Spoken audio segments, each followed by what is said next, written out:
가을이 깊어가는 어느 오후였습니다. 한정희는 작은 배낭에 도시락 하나를 챙겨 넣고 집을 나섰어요. 혼자 사는 아파트를 나서면서 현관문을 천천히 잠그는 손길이 참 조심스러웠습니다. 남편이 세상을 떠난 지도 벌써 7년이 흘렀지만 여전히 그 빈자리는 너무도 컸어요. 오늘은 어디로 갈까? 정희는 혼잣말을 하며 버스 정류장으로 향했습니다. 은행원으로 30년을 일하며 바쁘게 살았던 시절엔 산이라고는 등산복 입은 사람들만 보던 곳이었는데 이제는 일주일에 3번은 꼭 오르게 되었어요. 처음엔 그저 시간을 보내려고 시작한 등산이었지만 어느새 정희에게는 없어서는 안 될 일상이 되어버렸습니다. 버스에 몸을 맡기고 창밖을 바라보며 정희는 생각에 잠겼어요. 미국에 사는 딸아이는 한 달에 한두 번 화상 통화를 하며 안부를 묻지만 그마저도 시차 때문에 서로 맞추기가 쉽지 않았습니다. 아들도 바쁜 직장 생활에 치여 명절 때나 얼굴을 보는 게 고작이었어요. 혼자라도 이렇게 인생을 즐기면 되는 거지 뭐. 정희는 옅은 미소를 지었습니다. 그래도 사는 좋았어요. 아무 말 없이도 품어주는 넉넉함이 있었고 혼자 걸어도 외롭지 않게 해주는 자연의 소리들이 있었거든요. 목적지에 도착해서 등산로 입구에 선 정희는 깊게 숨을 들이마셨습니다. 가을 산의 공기는 참 맑고 시원했어요. 천천히 걸음을 옮기며 오르는 산길에서 정희는 자신만의 리듬을 찾아갔습니다. 너무 빠르지도 느리지도 않게 그저 자신의 호흡에 맞춰서 말이에요. 1시간 정도 올랐을까요? 정희는 평소 즐겨 찾던 바위 그늘 아래 자리를 잡았습니다. 이곳은 시야가 트여 있어서 멀리 도시의 풍경까지 한눈에 내려다볼 수 있었어요. 배낭에서 보온병과 간단한 김밥을 꺼내놓고 정희는 잠시 눈을 감았습니다. 참 고요하다. 바람이 나뭇잎 사이를 스치는 소리, 멀리서 들려오는 새소리, 그리고 자신의 고른 숨소리까지 모든 것이 평화로웠습니다. 언제부터인가 정희는 이런 순간들을 소중히 여기게 되었어요. 혼자만의 시간이 외롭기보다는 편안하게 느껴지기 시작한 거죠. 그런데 그때였습니다. 어디선가 아주 작은 셔터 소리가 들렸어요. 찰칵. 정희는 고개를 들어 주변을 둘러봤지만 아무도 보이지 않았습니다. 혹시 새소리였나 싶어 다시 도시락에 손을 뻗었어요. 사실 그 순간 정희로부터 조금 떨어진 곳에서 한 남자가 카메라를 들고 있었습니다. 이태석이라는 이름의 그 남자는 이 산의 가을 풍경을 담으러 왔다가 우연히 바위 그늘 아래 고요히 앉아있는 정희의 모습을 발견한 거였어요. 태석은 자연 다큐멘터리 사진작가로 전국의 산과 바다를 떠돌며 살아왔습니다. 64년을 살면서 계속 싱글로 살았고 늘 혼자였어요. 그런 그에게 사진은 세상과 소통하는 유일한 방법이었습니다. 그날 태석은 단풍이 물든 나무들과 바위의 조화를 담으려고 렌즈를 조정하고 있었는데 파인더 속에 들어온 한 여인의 모습에 손길이 멈춰버렸어요. 모자를 쓰고 조용히 앉아 도시락을 펼쳐놓은 정희의 뒷모습이 묘하게 마음을 건드렸거든요. 참 평화로워 보이는군. 태석은 작게 중얼거리며 셔터를 눌렀습니다. 그 한 장의 사진 속에는 가을 산의 고요함과 함께 혼자서도 편안해 보이는 한 여인의 뒷모습이 담겼어요. 오랫동안 풍경만 찍어온 태석에게는 참 오랜만에 사람을 중심으로 한 사진이었습니다. 정희는 그날도 혼자 도시락을 다 먹고 천천히 하산했어요. 집으로 돌아가는 버스 안에서 창밖을 바라보며 오늘따라 왠지 누군가의 시선을 느꼈던 것 같다고 생각했지만 그냥 착각이겠거니 했습니다.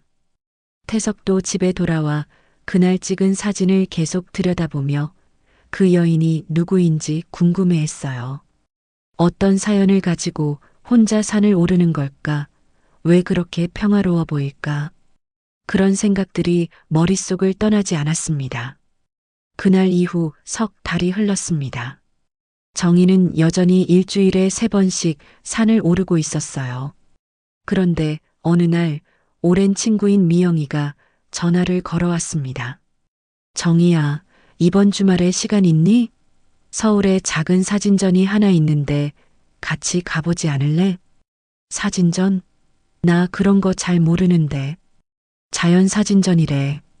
산이나 바다 이런 풍경 사진들 말이야. 너 요즘 산 다니니까 관심 있을 것 같아서.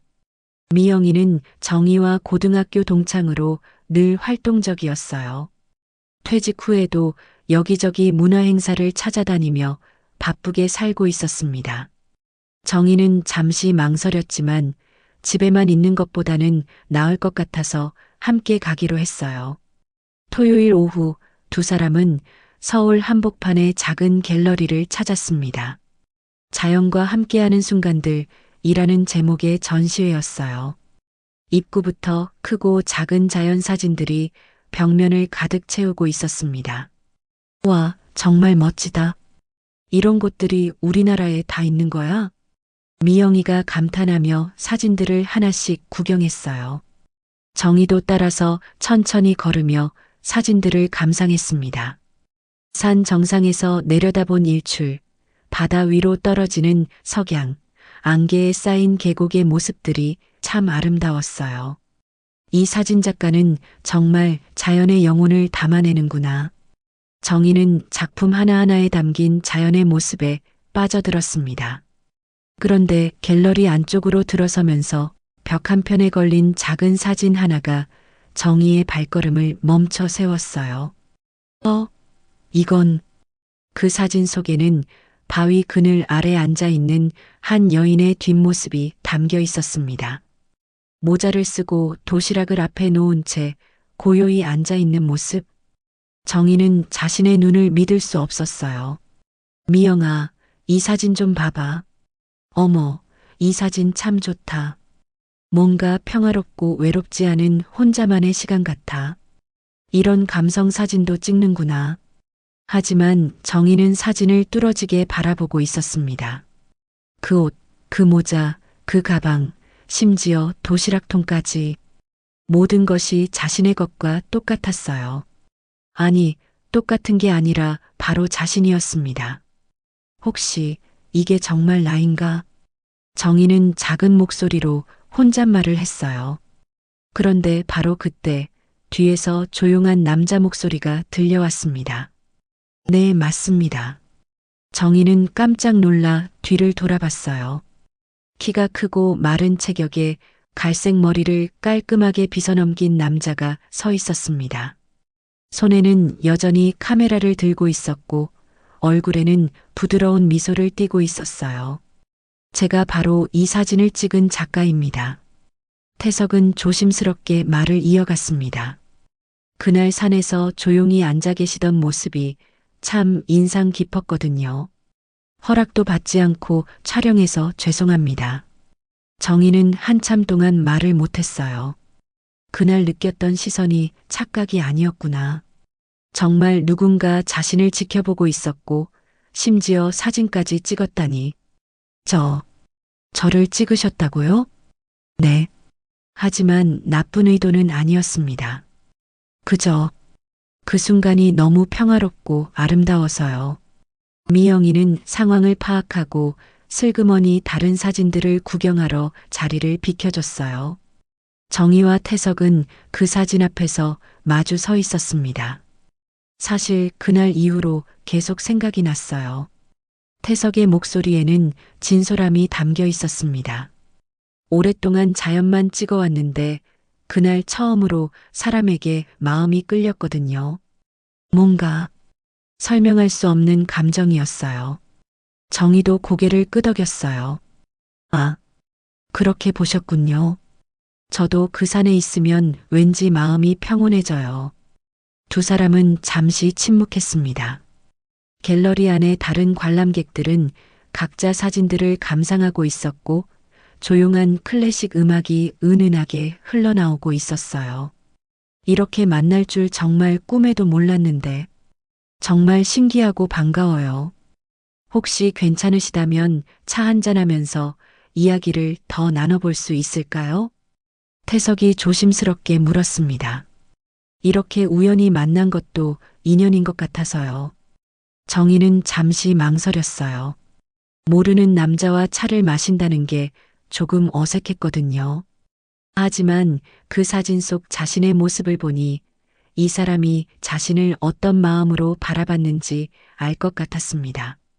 아, 그럼 잠깐. 정희는 미영이에게 상황을 설명했어요. 미영이는 깜짝 놀라면서도 신기해했습니다. 어머머, 이게 무슨 일이야? 정말 영화에서나 볼 법한 일이네. 아이고, 정희야, 너 진짜 부럽다야. 나는 언제 이런 낭만적인 일이 생길까? 미영이는 부러운 표정으로 웃으며 손을 흔들었어요. 난 괜찮으니까 먼저 들어갈게. 멋진 분이시다. 조심히 다녀와. 하며 눈을 찡긋해 보였어요. 갤러리 근처의 작은 카페에서 두 사람은 마주 앉았습니다. 태석은 아메리카노를, 정희는 따뜻한 차를 주문했어요. 저는 이태석이라고 합니다. 보시다시피 사진작가고요. 한정희입니다. 은행에서 일하다가 퇴직했어요. 서로의 이름을 알게 된 후 대화는 자연스럽게 이어졌습니다. 태석은 전국을 돌아다니며 사진을 찍는 생활에 대해 이야기했고 정희는 산을 오르게 된 계기에 대해 말했어요. 혼자 사시는 건가요? 태석은 조심스레 물었어요. 네. 남편이 7년 전에 세상을 떠났거든요. 아, 죄송합니다. 괜찮아요. 이제는 혼자 있는 시간이 나쁘지 않다는 걸 알았거든요.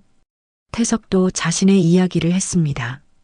평생 혼자 살아온 것, 첫사랑 때문에 결혼을 못한 것, 그래서 사진이 자신의 전부가 된 것까지. 1시간 정도 이야기를 나눈 후 두 사람은 갤러리로 다시 돌아왔어요. 정희는 자신이 담긴 그 사진을 다시 한번 자세히 들여다봤습니다. 이 사진, 정말 제가 맞나요? 좀 낯설어요. 그날의 정희 씨가 맞습니다. 분위기 있고 마치 CF의 주인공 같죠? 하며 태석은 정희 씨를 한층 더 띄워주었습니다. 정희는 처음으로 자신이 다른 사람의 시선으로 어떻게 보이는지 알게 되었어요. 그리고 그것이 전혀 나쁘지 않다는 생각이 들었습니다. 그날 이후로 정희의 일상에는 작은 변화가 생겼습니다. 카페에서 태석과 나눈 대화가 자꾸 생각났거든요. 평생 혼자 살아온 남자가 자신을 사진 속 주인공으로 만들어준 그 순간이 마치 꿈 같았어요. 엄마, 요즘 표정이 밝아진 것 같은데?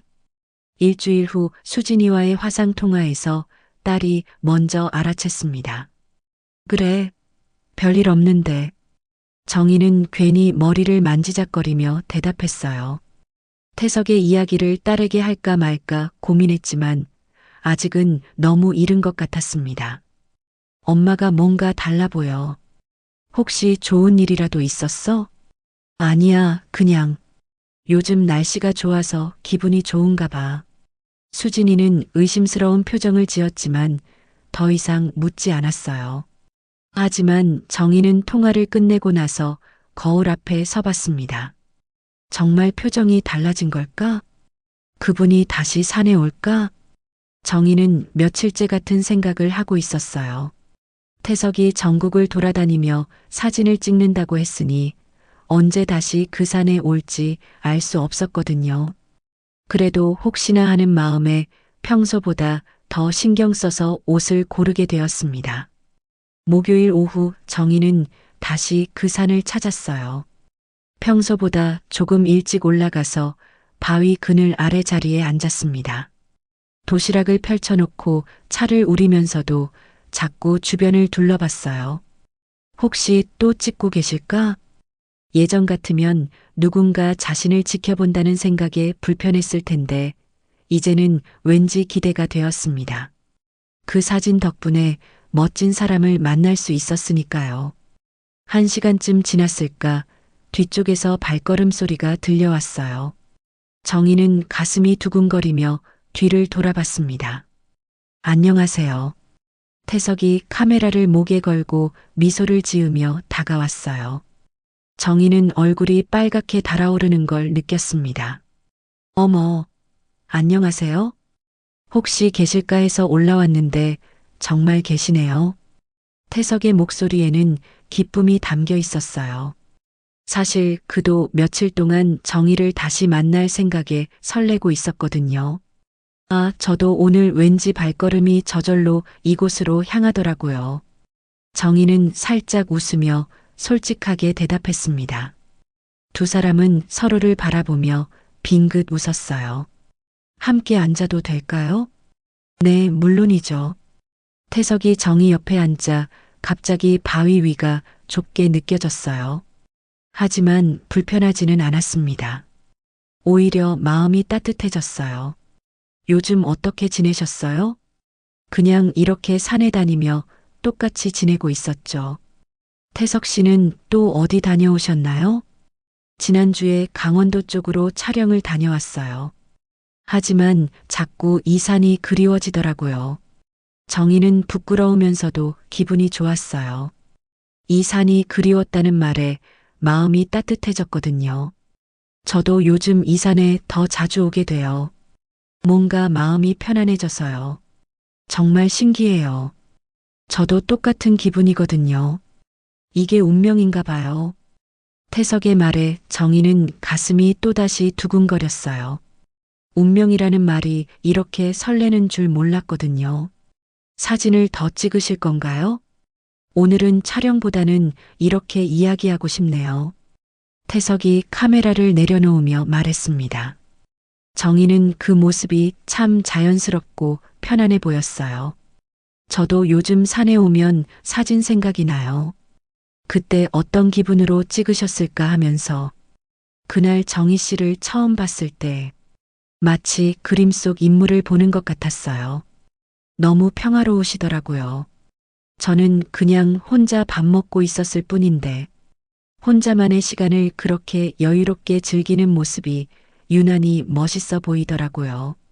두 사람의 대화는 자연스럽게 이어졌어요. 태석은 전국을 다니며 찍은 사진 이야기를 들려주었고 정희는 산을 다니며 느꼈던 소소한 감정들을 나누었습니다. 혹시 다른 산도 가보신 적 있어요? 몇 곳 가봤는데 여기만큼 마음에 드는 곳은 없었어요. 저도 그래요. 이 산은 뭔가 특별해요. 그러게요. 처음 왔을 때부터 느꼈는데 이상하게 마음이 편안해져요. 태석이 고개를 끄덕이며 동감을 표했어요. 두 사람은 같은 감정을 느끼고 있었던 거예요. 해가 서서히 기울기 시작했어요. 정희는 시간이 이렇게 빨리 가는 줄 몰랐습니다. 벌써 이렇게 늦었네요. 함께 있으니 시간이 빨리 가는군요. 태석의 말에 정희는 또 얼굴이 빨갛게 되었어요.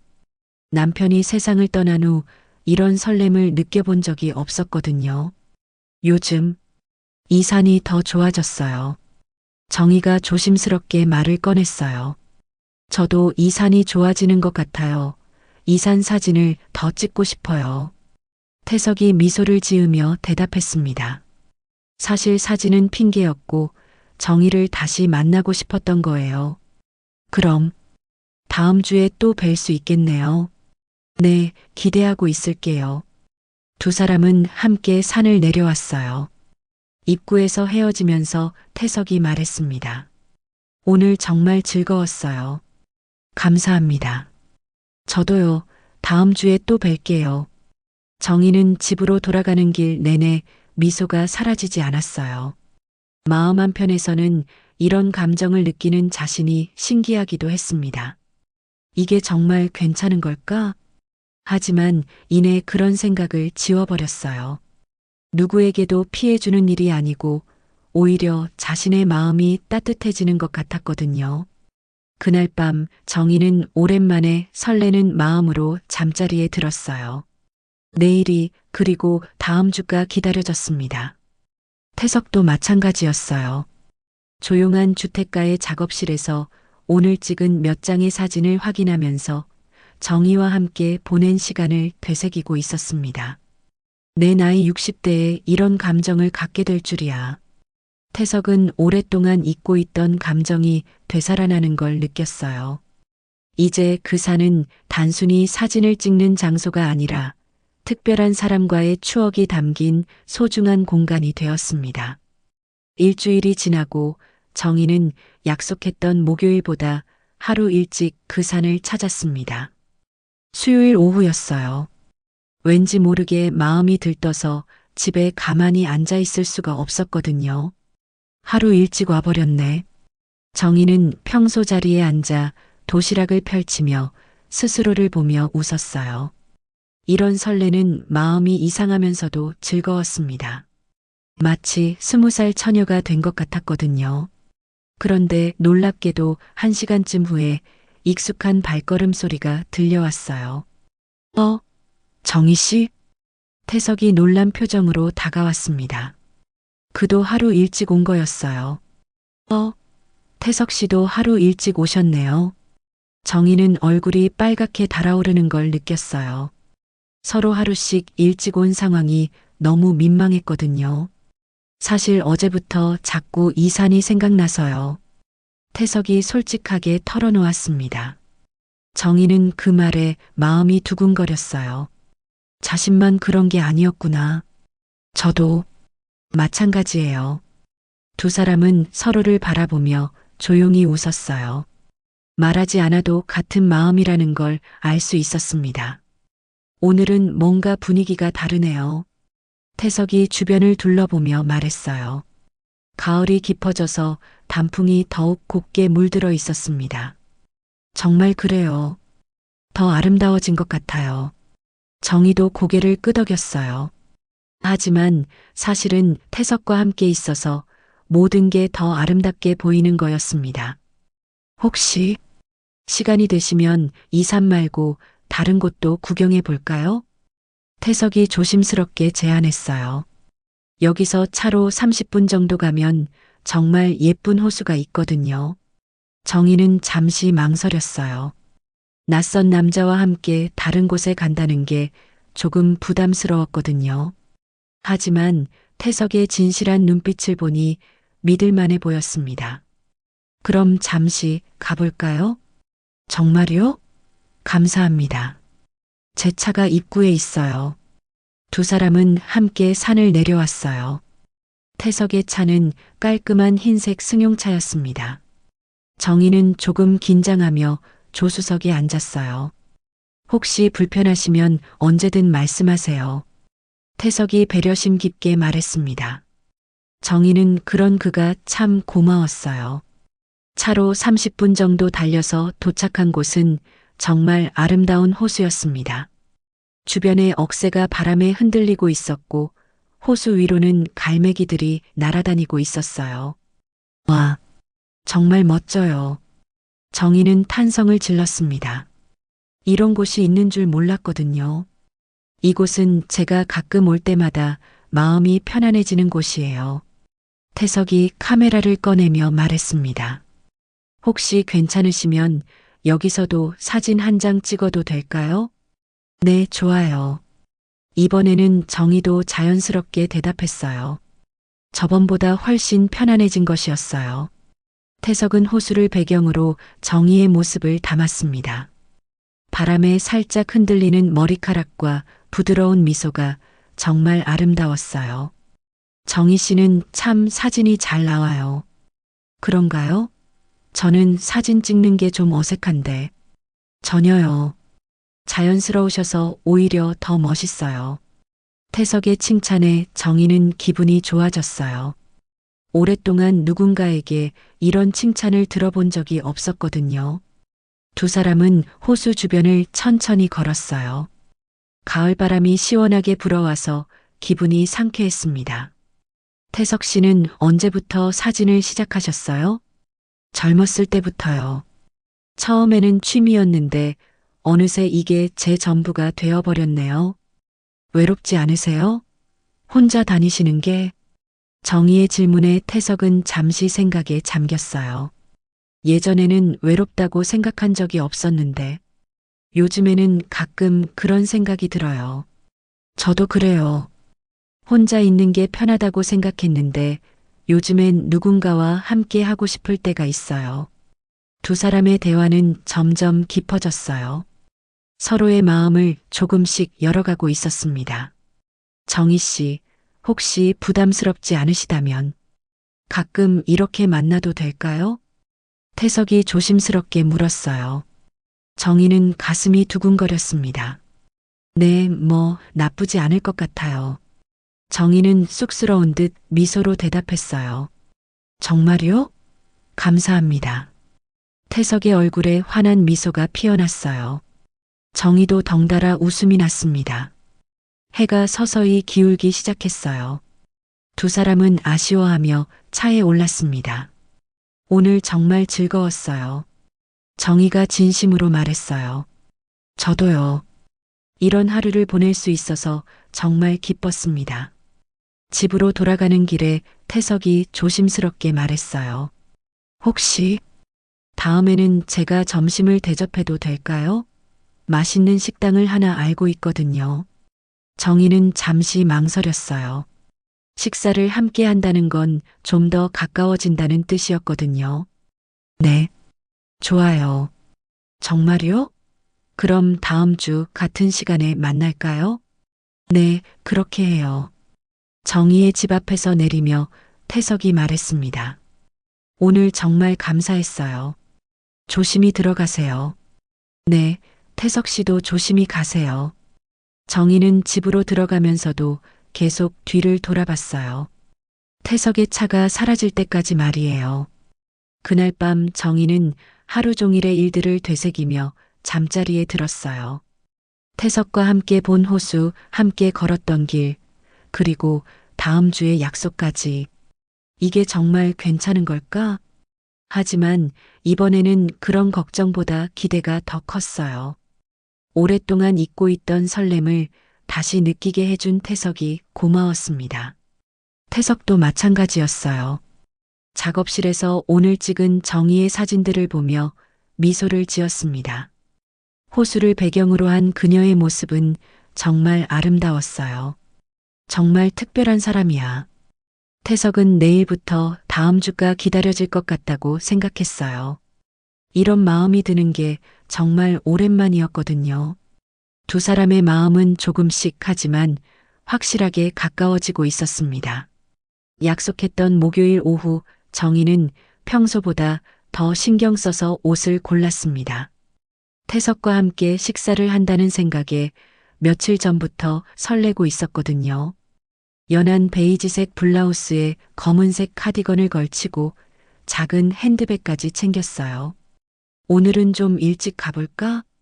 정희는 거울 앞에서 한 번 더 자신의 모습을 확인하고 집을 나섰습니다.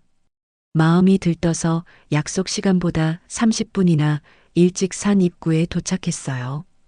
벤치에 앉아 태석을 기다리며 정희는 주변 풍경을 감상했습니다. 가을이 깊어져서 나뭇잎들이 바닥에 수북이 쌓여 있었어요.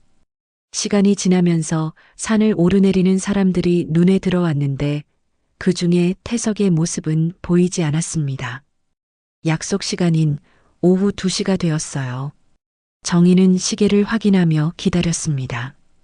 혹시 교통이 막혔을 수도 있고 아니면 자신이 잘못 기다리고 있는 건 아닐까 싶어서 주변을 둘러봤어요. 2시 10분이 지나고 20분이 지나도 태석은 나타나지 않았습니다. 정희는 점점 불안해지기 시작했어요. 혹시 무슨 일이 생긴 건 아닐까? 정희는 태석의 연락처를 받지 못한 걸 후회했습니다. 급한 일이 생겼을 수도 있는데 연락할 방법이 없었거든요. 3시가 되어서야 정희는 뭔가 잘못되었다는 걸 깨달았어요.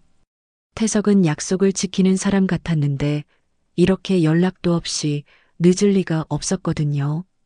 그냥 집에 가야 하나? 하지만 정희는 쉽게 발걸음을 옮기지 못했어요. 혹시라도 태석이 올까 봐서 말이에요. 그때까지의 기다림이 아까워서이기도 했습니다. 1시간을 더 기다렸지만 태석은 오지 않았어요. 정희는 결국 무거운 마음으로 집으로 돌아갔습니다. 걸어가는 내내 자꾸 뒤를 돌아봤지만 태석의 모습은 어디에도 보이지 않았어요. 그날 저녁 정희는 식은 밥을 혼자 먹으며 생각에 잠겼습니다. 혹시 내가 너무 성급했나? 아니면 태석이 부담을 느꼈을 수도 있었어요. 결혼한 적도 없고 평생 혼자 살아온 남자에게 자신과의 만남이 무거웠을지도 모르죠. 아니면 나에 대해 마음이 바뀐 건 아닐까? 정희는 자꾸 부정적인 생각이 들었어요. 며칠 동안 설레었던 마음이 한순간에 무너지는 것 같았습니다. 그런데 바로 그 시각 태석은 병원 응급실에 있었습니다. 아침에 사진 장비를 정리하다가 무거운 삼각대가 발등 위로 떨어져서 발가락이 부러진 거였어요. 아, 정말 미치겠네. 태석은 깁스를 한 발을 보며 한숨을 쉬었습니다. 하필이면 정희와 약속이 있는 날에 이런 일이 생기다니. 게다가 정희의 연락처도 모르니 연락할 방법도 없었어요. 선생님, 며칠 정도 안정을 취하셔야 해요. 의사의 말에 태석은 더욱 답답했습니다. 정희가 자신을 어떻게 생각할지 걱정되었거든요. 분명 실망했을 거야. 아니면 화가 났을 수도 있고. 태석은 정희의 실망한 얼굴을 상상하며 마음이 아팠어요. 처음으로 마음을 연 사람인데 이렇게 신뢰를 잃게 될까봐 두려웠습니다. 이틀이 지나고 정희는 다시 그 산을 찾았어요. 혹시라도 태석이 올까 하는 마음에서였습니다. 하지만 역시 태석은 나타나지 않았어요. 정말 그냥 피한 건가? 정희는 실망감을 감출 수 없었어요. 그동안 느꼈던 설렘이 모두 일방적인 감정이었나 싶어서 부끄럽기도 했습니다. 엄마, 요즘 왜 그래? 며칠 전까지만 해도 밝았는데. 그날 저녁 수진이와의 화상 통화에서 딸이 걱정스럽게 물었어요. 아니야, 별일 없어. 엄마 거짓말하는 거 다 알아. 무슨 일 있었어? 정희는 한참을 망설이다가 결국 태석과의 만남에 대해 조심스럽게 이야기했어요. 어머, 엄마가 남자분을 만나고 있었어? 왜 진작 말 안 했어? 아직 확실한 게 아니라서. 그런데 약속을 안 지켜서 좀 실망스러워. 엄마, 분명 무슨 사정이 있을 거야. 그런 분이 그냥 바람 맞힐 리는 없을 것 같은데? 수진이의 말에 정희는 조금 위로받았지만 여전히 마음은 복잡했어요. 한편 태석은 집에서 목발을 짚고 다니며 답답한 하루하루를 보내고 있었습니다. 발가락 부상으로 거동이 불편한 것보다 정희에게 연락할 방법이 없다는 게 더 괴로웠어요. 그 갤러리에 가면 연락처를 알 수 있을까? 태석은 자신의 사진을 전시했던 갤러리를 떠올렸어요. 하지만 전시는 이미 끝났고 갤러리에서 관람객의 개인정보를 알려줄 리도 없었습니다. 산에 가서 기다리는 수밖에 없겠어. 태석은 발이 나아지는 대로 그 산에 가서 정희를 기다려야겠다고 결심했어요. 그리고 정희에게 사정을 설명하고 사과해야겠다고 생각했습니다. 일주일이 지났어요. 정희는 그동안 산에 오르지 않았습니다.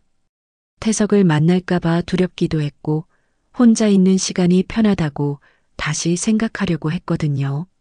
하지만 마음 한편으로는 태석이 그리웠어요. 함께 호수를 걸었던 그 오후 서로를 바라보며 웃었던 순간들이 자꾸 떠올랐습니다. 한 번만 더 가봐야겠어.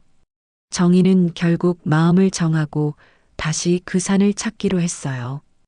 이번이 마지막이라고 생각하면서 말이에요. 만약 이번에도 태석을 만나지 못하면 정말 포기하기로 했습니다. 그 결정이 두 사람의 운명을 다시 한번 바꿔놓을 줄은 그땐 몰랐어요. 화요일 오후 정희는 마지막이라는 마음으로 그 산을 향해 걸어갔습니다. 지난 일주일 동안 마음속에서 일어난 감정의 소용돌이를 정리하고 싶었어요. 태석에 대한 기대를 완전히 놓아버리고 다시 혼자만의 평온한 일상으로 돌아가려고 했습니다. 이번이 정말 마지막이야. 정희는 천천히 산길을 올라가며 스스로에게 다짐했어요. 더 이상 누군가를 기다리며 시간을 보내지 않겠다고 말이에요.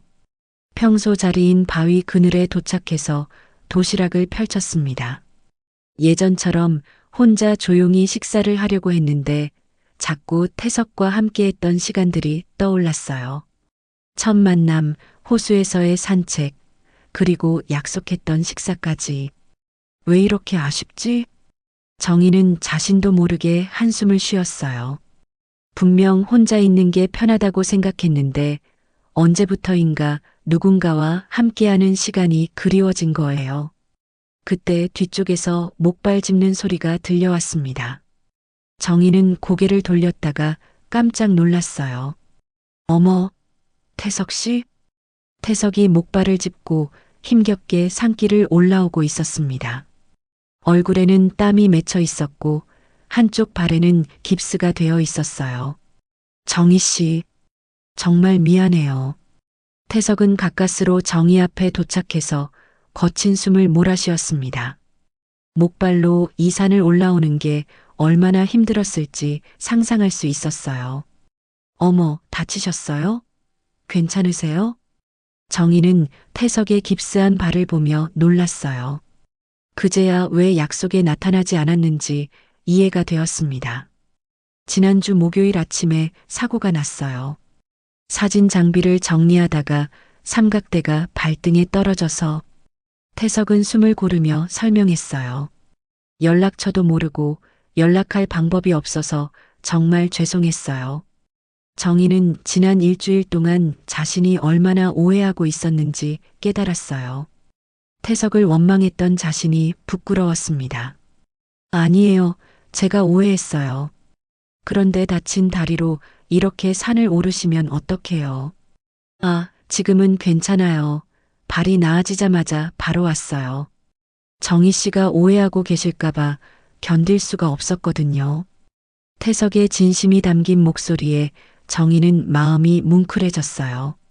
이렇게 다친 몸으로 자신을 찾아온 그의 마음이 고마웠습니다. 앉으세요. 힘드셨을 텐데. 정희는 자리를 정리해서 태석이 앉을 수 있게 도와줬어요. 태석은 목발을 옆에 세우고 조심스럽게 앉았습니다. 정말 죄송해요. 그날 얼마나 기다리셨을까 생각하니까. 괜찮아요. 저도 처음에는 서운했지만 분명 사정이 있을 거라고 생각했어요. 정희는 거짓말을 했어요. 사실은 많이 실망했었거든요. 하지만 지금 이 순간 태석의 마음을 알게 되니 그런 감정들이 모두 사라졌습니다. 병원에서는 뭐라고 하던가요? 한 달 정도는 조심해야 한다고 하더라고요. 사진 촬영도 당분간 못할 것 같아요. 그럼 쉬셔야죠. 무리하지 마시고요. 정희는 태석을 걱정하는 마음이 자연스럽게 드러났어요. 태석은 그런 정희의 모습을 보며 마음이 따뜻해졌습니다. 그런데 아직 제가 약속한 식사를 대접하지 못했네요. 지금은 몸 회복이 먼저예요. 식사는 나중에 해도 돼요. 아니에요. 꼭 하고 싶어요. 다만 지금 당장은 좀 어려울 것 같지만. 태석이 아쉬워하자 정희가 미소를 지었어요. 그럼 제가 해드릴까요? 네.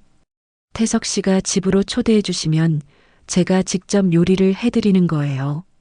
정희의 제안에 태석은 깜짝 놀랐어요.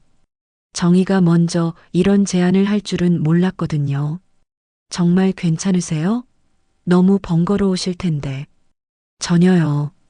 오히려 저도 오랫동안 누군가를 위해 요리해 본 적이 없어서 기대돼요. 그리고 태석 씨 다리도 아프신데 밖으로 나오시면 안 되잖아요. 정희는 진심으로 말했어요. 태석과 함께하는 시간이 생각보다 소중하다는 걸 깨달았거든요. 그럼 감사히 받아들일게요. 정말 고마워요. 주소만 알려주시면 제가 내일 장 봐서 오후에 태석 씨 집으로 갈게요. 네, 정말 감사해요. 그제서야 두 사람은 전화번호를 교환하고 서로를 바라보며 웃었어요.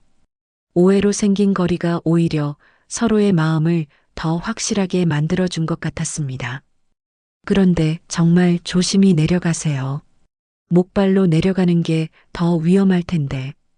천천히 내려갈게요. 걱정해 주셔서 고마워요.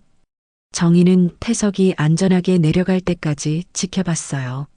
목발을 짚고 조심스럽게 내려가는 그의 모습이 안쓰러우면서도 대견했습니다. 그날 저녁 정희는 내일 태석에게 해줄 음식 메뉴를 생각하며 즐거워했어요. 오랫동안 누군가를 위해 음식을 만들어 본 적이 없었는데 생각만으로도 기분이 좋았습니다.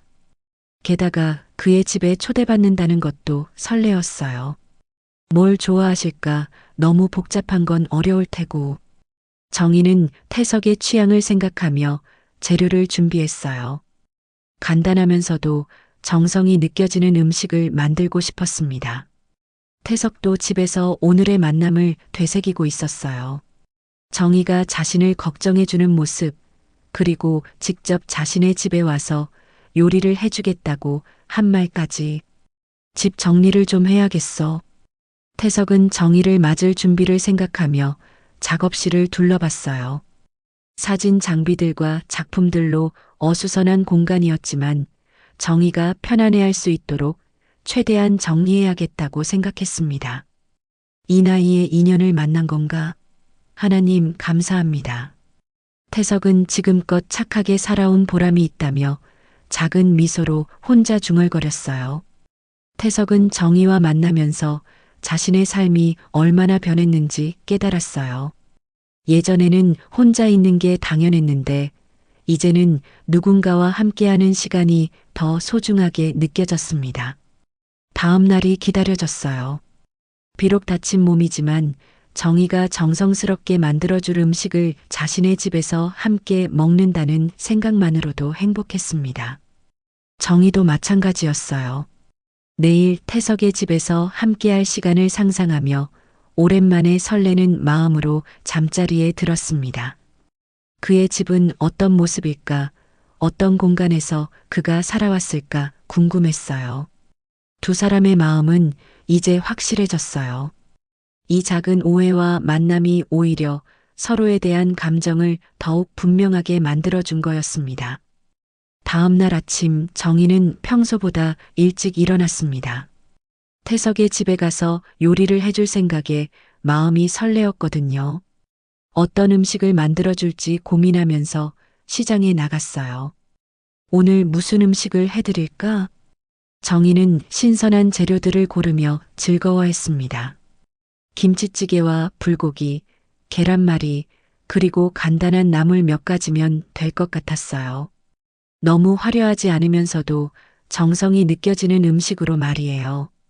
시장에서 장을 보고 돌아온 정희는 거울 앞에 서서 옷을 골랐습니다. 요리하기 편한 옷이면서도 너무 수수하지 않은 걸로요. 결국 깔끔한 흰색 블라우스와 편안한 바지를 선택했어요. 오후 2시 정희는 태석이 알려준 주소를 찾아갔습니다. 조용한 주택가에 있는 2층 단독주택이었어요. 문 앞에 서니 갑자기 긴장이 되었습니다. 처음 가보는 남자의 집이네. 정희는 잠시 망설였지만 이내 용기를 내어 문을 두드렸어요. 정희 씨, 오셨어요. 태석이 목발을 짚고 문을 열어주었습니다. 집안에서 본 그의 모습은 왠지 더 자연스러워 보였어요. 장도 많이 봐오시고 들고 오시느라 정말 고생하셨어요. 아니에요, 얼마 안 돼요. 정희는 태석의 집안을 둘러봤습니다. 생각보다 깔끔하고 정돈되어 있었어요. 벽면에는 그가 찍은 아름다운 자연 사진들이 걸려 있었고 한쪽 구석에는 카메라와 렌즈들이 정리되어 있었습니다. 와, 정말 멋진 사진들이에요. 감사해요. 그냥 취미로 찍은 것들이라. 태석은 겸손하게 말했지만 정희는 그의 작품들을 보며 감탄했어요. 특히 산과 바다를 담은 사진들이 마음에 들었습니다. 부엌은 이쪽이에요. 태석이 정희를 부엌으로 안내했습니다. 단순하지만 요리하기에는 충분한 공간이었어요. 이런 데서 요리해도 될까요? 네, 물론이죠. 오히려 제가 죄송해요. 변변한 게 없어서. 전혀요. 오히려 너무 깔끔해서 마음에 들어요. 정희는 재료를 꺼내며 요리를 시작했습니다. 태석은 부엌 입구에서 그녀의 모습을 지켜봤어요. 능숙하게 재료를 준비하고 요리하는 정희의 모습이 참 아름다워 보였습니다. 혹시 제가 도와드릴 게 있을까요? 아니에요. 앉아서 쉬세요. 다리도 아프시잖아요. 정희는 김치찌개를 끓이면서 계란말이를 부쳤어요. 태석의 집 부엌에서 요리를 한다는 게 신기하면서도 자연스러웠습니다. 정말 맛있는 냄새가 나네요. 곧 다 될 거예요. 1시간 정도 후 정희는 정성스럽게 준비한 음식들을 식탁에 차렸습니다. 김치찌개, 불고기, 계란말이, 콩나물 무침, 그리고 간단한 김치까지. 와, 정말 대단해요. 이렇게 맛있어 보이는 음식을. 태석은 진심으로 감탄했어요. 오랫동안 혼자 간단하게만 먹고 살았는데 이렇게 정성스러운 집밥을 보니 마음이 따뜻해졌습니다. 맛있게 드세요. 잘 먹겠습니다. 두 사람은 함께 식사를 시작했어요. 태석은 첫 숟가락을 뜨자마자 눈이 커졌습니다. 우와, 정말 맛있어요. 이런 음식을 언제 먹어봤나 싶네요. 그렇게 맛있나요? 그냥 평범한 건데. 아니에요. 정말 특별해요. 마음이 담긴 음식이라서 그런가 봐요. 태석의 칭찬에 정희는 기분이 좋아졌어요. 오랫동안 누군가를 위해 요리해 본 적이 없었는데 이렇게 좋아해 주니 보람이 느껴졌습니다. 태석 씨는 평소에 어떻게 드세요? 그냥 간단하게 햇반 사서. 레토르트 즉석 식품하고 많이 먹죠? 아, 그러시구나. 정희가 걱정스러운 표정으로 말하자 태석은 미소를 지었어요. 이제는 좀 달라질 것 같아요. 정희 씨를 만나고 나서 많은 게 바뀌고 있거든요. 태석의 말에 정희는 가슴이 따뜻해졌어요. 자신으로 인해 그의 삶에 변화가 생긴다는 게 기뻤습니다. 식사를 마친 후 정희는 설거지를 하려고 했지만 태석이 말렸어요. 요리도 해주셨는데 설거지까지 하시면 안 되죠. 괜찮아요. 금방 끝나요. 아, 설거지라도 제가 해야 하는데. 결국 정희가 설거지를 하고 태석은 옆에서 그녀를 도왔어요. 마치 오래된 부부처럼 자연스러운 모습이었습니다. 정희 씨, 정말 감사해요. 이런 하루를 보낼 수 있어서 저도 즐거웠어요. 오랫동안 이렇게 누군가와 함께 시간을 보낸 적이 없었거든요. 두 사람은 거실 소파에 앉아 차를 마시며 이야기를 나눴어요. 태석은 그동안 찍었던 사진들의 에피소드를 들려주었고 정희는 산에서 느꼈던 소소한 감정들을 나누었습니다. 해가 기울어 가자 정희는 집으로 돌아갈 시간이 되었어요. 오늘 정말 즐거웠어요. 저도요. 조심히 들어가세요. 태석은 문 앞까지 배웅해 주었습니다. 그날 밤 두 사람은 각각 오늘의 시간을 되새기며 잠자리에 들었습니다. 정희는 태석의 집에서 보낸 시간이 마치 꿈 같았고 태석은 정희가 만들어준 음식의 맛과 함께 보낸 따뜻한 오후가 행복했어요. 이제 두 사람의 관계는 확실히 달라졌습니다. 서로에 대한 감정도 더욱 깊어졌고요. 그렇게 두 달이 흘렀습니다. 태석의 발도 완전히 나았고 두 사람은 서로의 일상 속에 자연스럽게 스며들어 있었어요. 일주일에 두세 번은 만나서 함께 식사하고 가까운 곳들을 산책하며 시간을 보냈습니다. 정희는 태석에게 딸 수진이를 소개했어요. 화상통화로 만난 수진이는 태석을 보자마자 환한 미소를 지었습니다. 어머, 엄마 정말 좋은 분 만나셨네요. 사진도 멋있게 찍으시고. 수진아, 너무 그러지 마라. 정희는 부끄러워했지만 딸이 태석을 좋아해 주니 마음이 놓였어요. 엄마, 행복해 보여요. 정말 오랫동안 이런 표정 못 봤는데. 수진이의 말에 정희는 자신도 모르게 미소를 지었습니다. 정말 행복했거든요. 태석도 마찬가지였어요. 평생 혼자 살아왔는데 이제는 정이 없는 하루가 상상이 안 되었습니다. 사진을 찍을 때도 정희가 좋아할 만한 풍경을 찾게 되었고 요리를 배워서 그녀에게 맛있는 음식을 해주고 싶어졌어요. 어느 화창한 봄날 태석은 정희에게 특별한 제안을 했습니다. 정희 씨, 오늘 저와 함께 특별한 곳에 가지 않을래요? 어디요? 비밀이에요. 그런데 분명 좋아하실 거예요. 태석은 정희를 차에 태우고 1시간 정도 달려 도착한 곳은 아름다운 벚꽃 명소였습니다. 만개한 벚꽃들이 바람에 흩날리며 마치 눈이 내리는 것 같았어요. 와, 정말 아름다워요. 정희는 탄성을 질렀습니다. 이런 곳이 있는 줄 몰랐거든요. 이곳에서 사진 찍어 드릴게요. 태석은 카메라를 꺼내며 미소를 지었어요. 정희는 벚꽃나무 아래에 서서 자연스럽게 포즈를 취했습니다.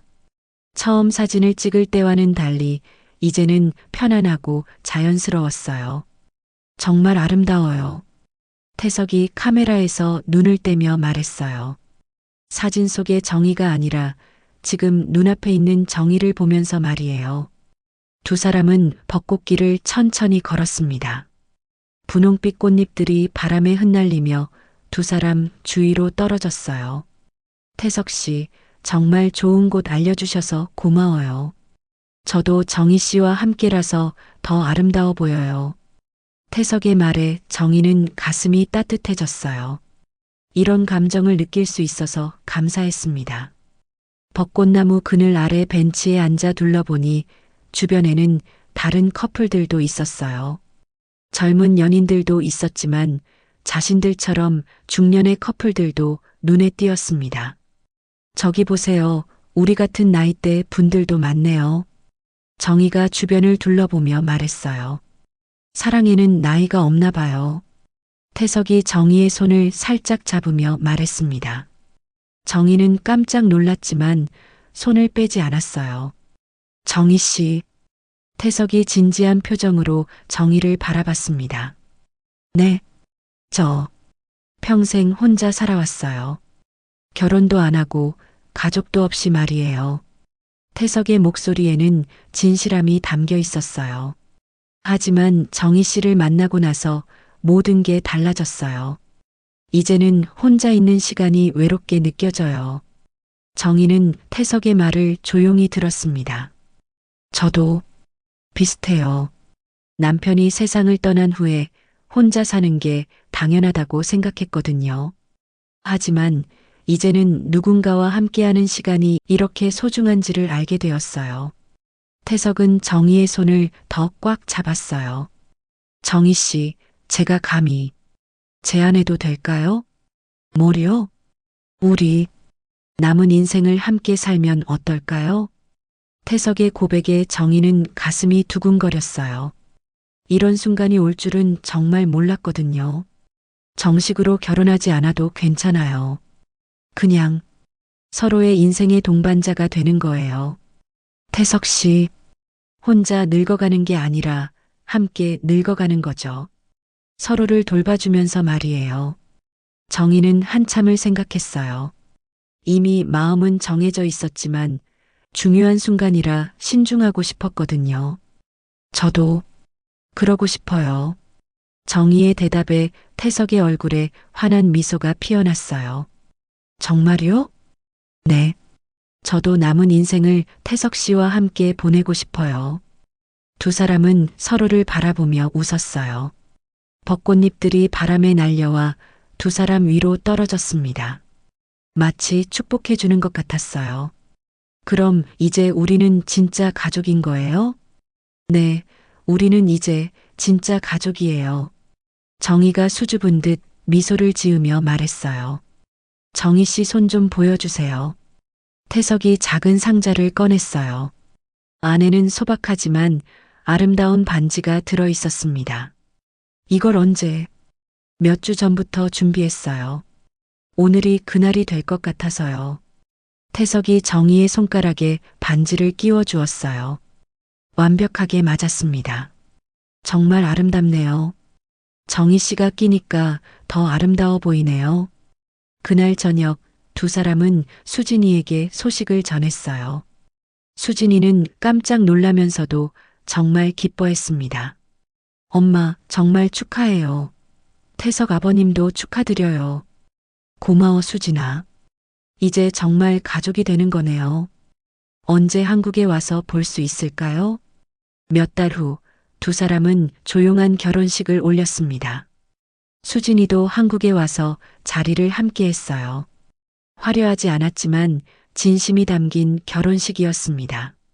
그리고 1년이 지난 지금 두 사람은 여전히 그 산을 함께 오르고 있어요. 이제는 혼자가 아니라 둘이서 말이에요. 여보, 여기서 사진 한 장 찍을까요? 좋아요. 우리 처음 만난 자리니 의미가 있네요. 태석이 카메라를 설치하고 정희 옆에 앉았어요. 타이머가 작동되고 두 사람은 서로를 바라보며 환하게 웃었습니다. 사진 속의 두 사람은 정말 행복해 보였어요. 늦은 나이에 만난 사랑이지만 그래서 더욱 소중하고 아름다웠습니다. 사랑해요, 여보. 검은 머리가 팥뿌리. 아니, 흰머리가 다 빠져 없어질 때까지 사랑해요. 내가 당신 만나려고 65세까지 총각으로 살았나 봐요. 너무 오래 기다렸어. 저도 제 나이 60 넘어서 65세 총각을 만날 거라곤 상상도 못했어요. 호호. 65세 노총각의 응축된 힘 봤지? 하하. 오랜 세월 응축된 힘 아주 장난 아니던데요? 호호. 두 사람은 하하호호 목 놓아 웃었어요. 100세를 넘어서 이제 120세 시대에 60대에 만난 인연이 결코 늦은 건 아니겠죠? 두 사람의 사랑 이야기는 이제 시작이었어요. 남은 인생을 함께 써내려갈 아름다운 이야기 말이에요.